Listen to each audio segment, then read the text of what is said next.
عايز اعرف بقى مين اللي قال ان الحلقه الثالثه هتبقى اعظم حلقه في المسلسل، واحده من اعظم الحلقات اللي انت شفتها في المسلسلات. ها يا اخي ده انا اتكسف اديها 8 من 10، بس ما علينا. اهلا بيكم في فيديو جديد هنحلل الحلقه الثالثه من مسلسل ذا لاست اوف اس. يمكن الحلقه ما كانتش ممتعه زي ما كنا متوقعين، ولكن فيها شويه تفاصيل واشارات اعتقد ان انت ما خدتش بالك منها. فقبل ما نبدا ما تنساش ان انت تنزل تخبط اللايك المتين، لان ده فعلا بيفرق جدا. خلينا نوصل الفيديو ده 1000 لايك او 2000، ولو دي اول مره تشوفني ممكن تشترك في القناه، تدوس على الجرس الصغير اللي جنبه ده كده لو حابب ان انت تشوفني تاني. وبس بقى من غير كلام كتير يلا بينا. في الحقيقه الحلقه دي يمكن ما خدمتش القصه قوي، لان احنا اغلب المشاهد عمالين نشوف مشاهد شخصيتين هم دلوقتي في الوقت اللي احنا موجودين فيه ماتوا، فايه لازمته بقى كل ده؟ هم في اخر الحلقه حاولوا ان هم يبرروا لنا سبب كل المشاهد دي، ان هم يخلوا جول وإيلي يستفيدوا من المكان اللي كانوا عايشين فيه فرانك وبيل. تعال اقول لكم بقى الغريب في الحلقه دي، سواء انت لعبت اللعبه او لا. الجزء ده في اللعبه كان هو ان جول وإيلي بيوصلوا للمكان اللي بيل عايش فيه. جول بيقع في فخ من اللي بيل زارعهم في الارض وبيتعلق من رجله، وبعدين بقى الوحوش بيتهاجموا وانت بتلعب بقى، يعني كانوا شويه لعب حلوين. في اللعبه فرانك ما ظهرش عكس ما شفنا النهارده في المسلسل، وطول الحلقه تقريبا عمالين نشوف مشاهد لفرانك وبيل. وهنا هم مش بس غيروا في اللعبه، ده مش مهم لان كده كده مع الوقت فالتغييرات هتحصل. هم حولوا قصه صغيره لشخصيه جانبيه اصلا الى محرك اساسي للاحداث، وبيشرحوا من خلاله معاناه البشريه. هم كانوا ممكن يختاروا اي قصه تانية يعني يحكوا بيها الافكار بتاعتهم دي وقد ايه البشر بيعانوا، انما لا، ازاي انا لازم وانا قاعد بتفرج كده مديها وضعيه الاستعداد عشان اعمل سكيب؟ يبقوا اعملوا كده انتوا كمان. في اول مشهد بنشوف جول بيغسل ايده المكسوره بسبب انه قبل كده مسك جندي وضربه لما كان عايز يقتله هو وتيس، وطبعا إيلي كانت معاهم وهو افتكر اللي حصل مع ساره وقعد يضرب في الجندي ده لحد ما ايده اتعورت،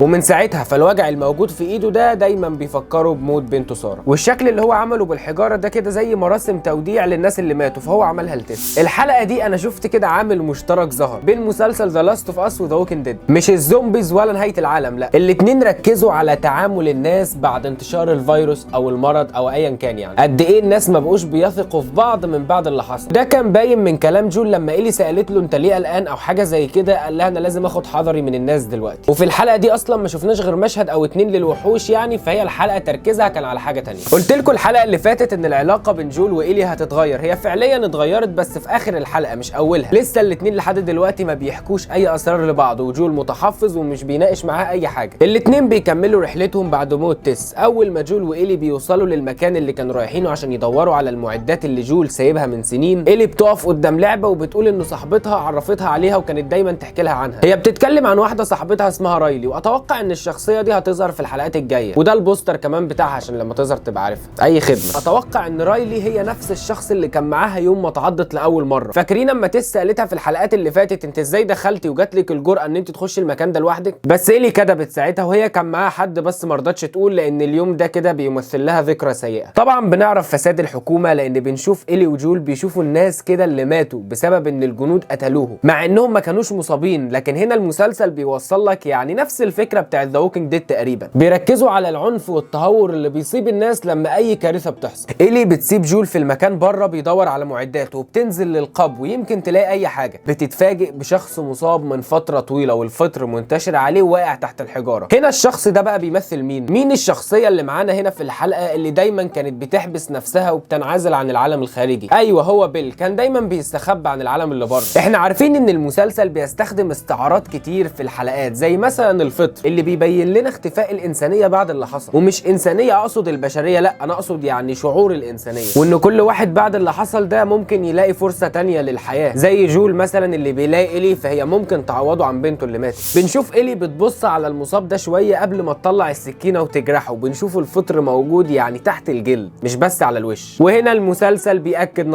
نظريه ان الفطر انتشر بسبب الدقيق والخميره واي حاجه دخلت في عمل المخبوزات، فطبيعي الناس اللي كانت بتاكل مخبوزات اتصابوا، الا جول وإيلي لان هم كانوا بيتبعوا الاتكنز، وده نظام غذائي بيمنعهم ان هم ياكلوا مخبوزات. من اوائل الناس عامه اللي قلت النظريه دي على اليوتيوب، فيعني كويس طلعت صح. انا بس بقول لكم يعني ان التحليل ده يستاهل منك تعمل لايك، تشترك في القناه، ولو لسه مش مشترك في القناه فاشترك سهله اهي. وبالمناسبه يا جماعه شكرا على ال 30000، عقبال كده بقى ما نحتفل بال 100000 ونعلق درع اليوتيوب ورا، معرفش امتى الصراحه بس اتمنى قريب بقى. نرجع بقى وبنشوف واحده من المشاهد الصعبه اللي ما خدتش حقها بصراحه، شكل الجنود اللي كانوا بياخدوا الناس في العربيه وبيحملوا الشنط بتاعتهم، مع انهم عارفين ان الناس دي هيتم اعدامها وهتموت عشان خلاص ما بقاش في مكان ليهم. حتى إيلي بتسال جول بتقول له هو ليه بيقتلوا الناس اللي مش مصابين؟ طب ما يسيبوه على الاقل يبقوا مع نفسهم. لكن جول بيرد عليها وبيقول لها ان اللي بيموت ما بيتصابش. جمله حرفيا تعرفك كده قد ايه البشر ممكن يضحوا ببعض عشان بس يعني خايفين من حاجه ممكن تحصل. ونشوف لاول مره ظهور شخصيه بيل قاعد في المخبأ بتاعه بيراقب كل حاجه من الكاميرات. وهنا بيل بيمثله اي شخص مصاب في مكان مقفول تحت الارض، بس الفرق بقى ان بيل مصاب بالخوف والرعب من العالم الخارجي، اما المصاب الحقيقي ده فهو مصاب بالفطر وبالمرض. بنشوف بيل حتى هو بيطلع من بيته بيكون لابس الماسك، مع اننا عارفين ان المرض ده مش بينتشر بالهواء. هو ايوه في اللعبه كان بينتشر بالهواء بس في المسلسل لا. وشرحت لكم ازاي بيحصل في الحلقه اللي فاتت. بس المهم يعني ان ده بيوضح لنا كده ان بيل عازل نفسه عن الحياه الخارجيه، لدرجه ان هو لحد دلوقتي لسه مش متاكد الفطر ده بينتشر ازاي. كل اللي معاه هو جهاز بيكشف اللي قدامه اذا كان مصاب او لا، والجهاز ده سرقه لان هو نفس الجهاز اللي بيكون مع الجنود.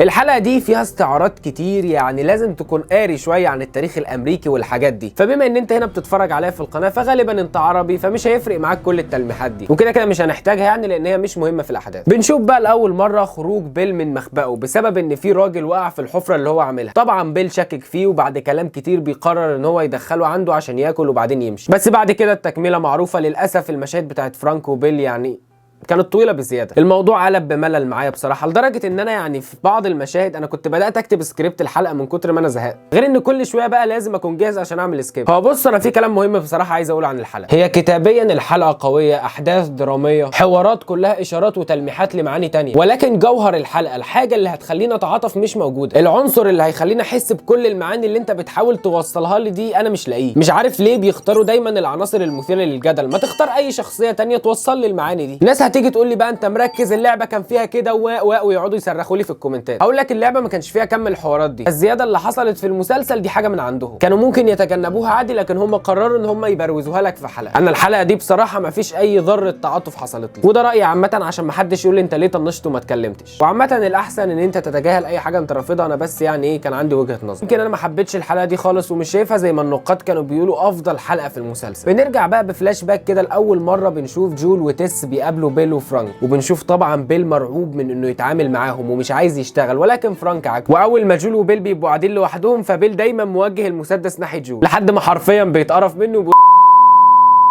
لما كنا بنسمعها في الحلقات اللي فاتت وإلي كانت بتسأل جول يعني ايه اغاني الثمانينات، كان بيسكت وما بيردش. لكن المره دي بنعرف ان صاحب الفكره دي هو فرانك. هو وتيس اتفقوا ان لازم يكون في بينهم اشارات مش مفهومه، لحد طبعا ما الاشارات دي انتهت بسبب ان بيل وفرانك الاتنين ماتوا. واخيرا جول وإلي بيوصلوا للمكان اللي قاعد فيه فرانك وبيل، ولكن بيتفاجئوا بحاجات كتير زي ان الازهار تلفت خلاص، البيت فاضي، كل حاجه في مكانها، بس مع الوقت بقى فيه تراب وعفن. طبعا في فرق بين اول وجبه لفرانك في البيت واخر وجبه. وبنسمع بيل بيقول الانتحار المأساوي في نهاية المسرحية، ودي إشارة كانت واضحة يعني لانتحار جولييت في روميو أند جولييت. وزي ما قلت لكم فالحلقة كلها استعارات، ويمكن المسلسل بيلعب على الموضوع ده جامد في الحلقة دي. إلي بتلاقي الجواب الأخير اللي بيل كتبه قبل ما يموت، والكلام المكتوب فأنت ممكن تاخده كله كده وتحطه على حياة جول، إنه بيكره العالم وإنه خلاص فقد الأمل، ولكن اكتشف إن الحياة تستحق إن هي تتعاش، وإن في شخص واحد هو يقدر ينقذه ولازم يعمل كده. وهنا حتى جول بيحس بالكلام وبيحس إن خلاص إلي بقت مسؤولة منه، وبيقرر إن هي تكمل معاه في رحلته وإن هو يوصلها للمختبر عشان يمكن تكون هي فعلا الامل. وعجبتني الحته بتاعت الساعه اللي بتتكسر وإلي ماسكاها دي. لو فاكرين في الحلقه الاولى قبل ما الفطر ينتشر كنا بنشوف ساعات كتير، وده كده كان معناه ان الوقت واقف وان الناس كده يعني مش مركزه ومش عارفه ايه اللي بيحصل. وطبعا التيشيرت اللي إلي كانت لابساه في الحلقه هو نفس التيشيرت اللي كانت لابساه في اللعبه، بس الفرق ان هي في اللعبه كانت بتعرف تسوق، انما هنا في المسلسل اول مره تركب عربيه. كمان بيخرجوا عادي من المكان، لكن في اللعبه كانوا بيهربوا من الوحوش. الى حد ما الحلقه كانت مقبوله. ازاي بقى دي تقييمها على IMDb وقت تصوير الفيديو 9.2؟ انا مش فاهم حاجه.